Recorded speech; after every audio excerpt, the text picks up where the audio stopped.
கடகராசிக்காரங்களுக்கு June மாதம் பார்த்தோம்னா ஏறத்தாழ வந்து ஒரு மேஜர் பிளானட் டிரான்சிட்டில் வந்து சனி வந்து 6ஆம் இடத்துலேருந்து ஜூன் 20ஆம் தேதிக்கு அப்புறம் 5ஆம் இடத்துக்கு வர ஒரு ஜென்ரல் ஒரு டிரான்சிட் இருக்குது. பெரும்பாலும் இந்த மாற்றம் வந்து எல்லாருக்கும் வந்து என்னென்னா 5ல் சனி இருந்தால் நிறைய பாதிப்பு ஏற்படும், 6ல் இவ்வளோ நாள் நன்மையாக இருந்தது, ஸோ வர காலகட்டங்களில் இதனால் ஒரு நிறைய பிரச்சனைகள் வரக்கூடும் அப்படின்றது இருக்கும். எப்போவுமே வக்கர சனிக்கும் ஒரு நார்மல் சனிக்கும் உண்டான ஒரு எஃபெக்ட் என்னென்னா, வக்கர சனி நிறைய நற்பலன்களை கொடுக்கும். ஏன்னா இது மட்டும் வந்து வக்கர மாற ஒரு பிளானட்ஸ் குருவாக இருந்தாலும் சரி, புதன், யாருமே வந்து ஒரு நிர்ணயமான ஒரு பலன்களை, வக்கரம்னா எல்லோரும் வந்து ஒரு நெகட்டிவாகவும் ஒரு தவறாகவும் எல்லோரும் பேசக்கூடிய வாய்ப்பு இருக்குது. கிரகங்கள் வக்கரமாகறப்போ, சாதாரண நிலையில் வக்கரமாகறப்போ அது வந்து ஒரு உச்ச நிலைக்கு உண்டான ஒரு பவர் வந்து அந்த கிரகங்களுக்கு கிடைக்கிறது அப்படின்ற ஒரு இண்டிகேஷன் கொடுக்கறதுனால, 5ல் சனி வக்கரமாக வருதுன்றது வந்து பெரும்பாலும் தன் பிள்ளைகள், தன்னுடைய சில்ட்ரன்ஸ், இவங்களுக்கெல்லாம் வந்து ஏதோ ஒரு விஷயத்தில் பெண்டிங் இஷ்யூஸ் அப்படின்வாங்க. அவங்களுக்கு ஒரு காலேஜ் சீட்டு கிடைக்காமலையோ, இல்லைன்னா அவங்களுக்கு வந்து ஒரு நல்ல ஒரு வாய்ப்பு இல்லாமல் அப்படின்னு ஃபீல் பண்ணுறவங்களுக்கெல்லாம் வந்து இந்த ஒரு தீர்வு காண மாதங்களாக இந்த 5ல் இருக்கிற வக்கரமாக இருக்கிற சனினால் ஏற்படும். இந்த காலகட்டங்களில் சூரியன் வந்து இவ்வளோ நாள் வந்து பார்த்தோம்னா 11ஆம் இடத்துல மே 15லேருந்து இப்போ ஜூன் 15 மட்டும் இருக்கிறதுனால, ஜூன் 15க்கு அப்புறம் 12ஆம் இடத்துல வர்றதுனால எல்லா கடகராசிக்காரங்களும் கவனமாக இருக்கின்ற அகைன் விஷயம் அப்படின்னா, நான் வந்து கவர்மெண்ட்டுக்கு டீல் பண்ணுறவங்க நிறைய விஷயங்களில் டேக்ஸ் கம்ப்ளைண்ட்ஸஸ்ஸு, இல்லை வேறு இன்கம் டேக்ஸு, இல்லை இப்போ லேட்டஸ்ட்டாக வர டேக்ஸ் ஏரியா ஜிஎஸ்டி, இந்த மாதிரி விஷயத்தில் ஒரு பினல்ட்டி, இந்த மாதிரி விஷயங்களில் வந்து மாட்டிக்காமல் இருக்கிறதுக்காக கொஞ்சம் பாதுகாப்பாக இருக்கிறது ஒரு அவசியமானது. செவ்வாய் வந்து பெரும்பாலும் 12ல் இருக்கிறதுனால, இந்த சூரியன் செவ்வாய் 12ல் ராசிக்கு இருக்கிற நேரத்தில் வந்து 2-3 விதமான ஒரு பாதிப்பை வந்து ஒரு இண்டிகேஷன்ஸ் பண்ணும். ஒன்று வந்து ஃபிசிக்கலி நம்மளுடைய உடம்பு ரீதியான பாதிப்புகளும், ரெண்டாவது வந்து பார்த்தோம்னா கவர்மெண்ட்டு குவாரல்ஸ், நிறைய வழக்கு வாஜ்யங்கள்ன்றதை விட நிறைய பேர் கூட கோவத்தினாலையும் இல்லை ஒரு ஆர்குமெண்ட்ஸை தவிர்க்கிறது நல்லது இந்த ஒரு காலகட்டங்களில். புதனுடைய சஞ்சாரம் லாபஸ்தானத்தில் பெரும்பாலும் இருக்கிறதுனால நிறைய இந்த கல்வி, இந்த மாதிரி வியாபாரம், இந்த மாதிரி விஷயங்களில் வந்து நிறைய லாபம் ஈட்டக்கூடிய ஒரு மாதமாக இந்த மாதம் கண்டிப்பாக அமையும்.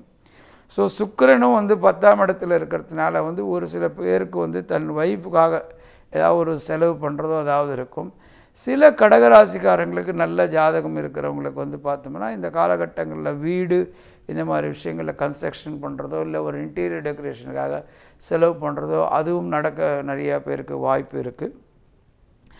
இந்த ராகு 2ஆம் இடத்துல இருக்கிறதுனால நிறைய பேருக்கு வந்து இந்த கண், இல்லைன்னா வந்து நம்ம பல்லு சம்பந்தமான ப்ராப்ளம் இருக்கிறவங்களுக்கெல்லாம் வந்து கொஞ்சம் ஜாகிரதையாக இருக்க வேண்டிய கட்டாயத்தில் இருக்குது. 3ல் இருக்கிற குரு வந்து பாகியஸ்தானத்தையும் லாபஸ்தானத்தையும் சப்தமஸ்தானத்தையும் பார்த்துட்டு இருக்கிறதுனால இதுக்கு ரிலேட்டட் ஆக்டிவிட்டீஸ், அதாவது ஒய்ஃபு, அப்புறம் வந்து ஃபாதர், தன்னுடைய சந்தோஷத்துக்கும் லாபத்துக்கும் எந்த விதமான குறையும் இல்லாமல் ஒரு ஸ்மூத்தாக போகக்கூடிய மாதமாக இது இருக்கும்.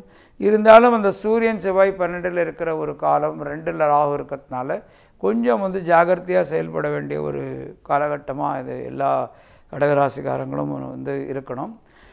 சனி வந்து 5ஆம் இடத்துல வரப்போ இந்த காலகட்டத்தில் அவங்க வந்து மேஜராக பண்ண வேண்டியதுன்னா, தன்னுடைய அருகாமையில் இருக்கிற சிவன் கோயில் கண்டிப்பாக ஒரு திங்கட்கிழமையோ இல்லை சனிக்கிழமை போயிட்டு வர்றது ரொம்ப விசேஷமாக இருக்கும். அன்றாடம் வந்து நம்மளுக்கு வந்து நேரம் நல்லா இருந்தாலும், இல்லை கிரகங்கள் கெட்ட விதத்தில் இருந்தாலும் வந்து நம்ம இந்த பசுக்கு தீவனம் கொடுக்கறது, இல்லை கோசாலாக்கு நம்ம டொனேஷன் பண்ணுறது, இதெல்லாம் வந்து ரொம்ப ஒரு விசேஷமான தர்மமாக சொல்லப்படுறது. கூடுதலாக எல்லா கடகராசிக்காரங்களும் 12ல் சூரியன் செவ்வாய் இருக்கிறதுனால ஆதித்ய ஹிருதயமோ இல்லை சூரியனை வழிபட்டு வந்தால் இந்த மாதம் வந்து ஒரு அருமையான மாதமாக அமையும். கடகராசி புனர்பூச நட்சத்திரத்தில் பிறந்தவங்களுக்கு இந்த மாதம் ஒரு மிக அருமையான மாதமாக அமையும். பூச நட்சத்திரத்தில் பிறந்தவங்களுக்கு வந்து நிறைய தன்னுடைய வாழ்க்கையில் அவங்களுடைய சில்ட்ரன்ஸ் மேலே பிள்ளைகள் மேலே கான்சன்ட்ரேட் பண்ணக்கூடிய ஒரு காலகட்டமாக இந்த மாதம் அமையும்.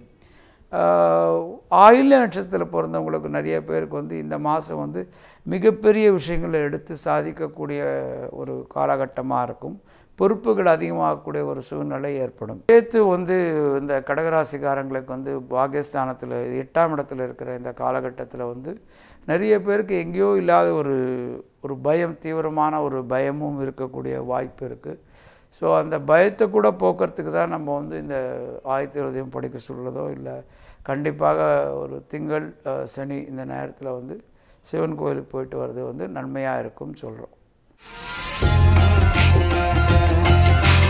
இந்த நிகழ்ச்சியை உங்களுக்கு பிடிச்சிருந்தா கண்டிப்பாக லைக் பண்ணுங்கள், ஷேர் பண்ணுங்கள், கமெண்ட் பண்ணுங்கள்.